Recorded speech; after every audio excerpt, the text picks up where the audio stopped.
1 year ko na rin palang ginagamit si Ruby. And never ko pa yan napa-overhaul. Ngayon yung aftermath ng bearing. After ng ilang rides sa ulan. At sa katagalan na rin ng gamit. Palala.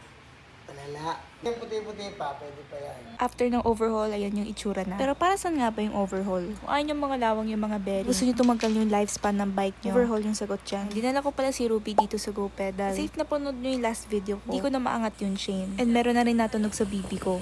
Naangat yung chain ko dun sa malaking crank. So, ayan, kanina spinning lang talaga ako. Kasi since may kalawang na rin yung cable, palitan na rin natin yan. Ito palang overhaul service. Para siyang reset service sa bike nyo. Kasi inclusion dito, repack sa lahat from headset bearing, bottom bracket, sa hubs, tune-up, torque checks, and relube. And yes, kasama na rin yung premium bike wash dito. So, all-in-one na talaga. Kasi ideally, dapat every 5 to 6 months nyo pinapabukas yung bike nyo. Kasi minsan yung problem nasa loob eh. Katulad na nangyari sa bearing ko. Halos everyday kasi nagbabike din ako. Hindi naman maiiwasan yung mga ganon. Part kasi talaga dapat ng maintenance, yung pag-repack. Para maiwasan nyo rin yung mga alog, yung mga tunog-tunog sa bike nyo. Grabe, nakakasatisfy rin pala panoorin. Kasi iniisa-isa talaga ni Kuya Johnny dyan. Ayan, ito yung aftermath. Kita naman yung difference, diba? Ito yung before. Akala ko nga palitin na yun. Pero naisalba pa ni Kuya Johnny. Pero yung pinilitan lang talaga yung cable, hindi yung housing. Para maging smooth na rin yung pag-shift. Medyo matagal talaga yung service. Kasi kalas talaga yung buong bike eh. Gusto nyo pala mag-book ng appointment, kindly message Go Pedal PH. For 2,000 pesos, marireset mo yung bike mo. Ikaw ba, kailan ka huling nagpa-repack? Yun lang, ride safe.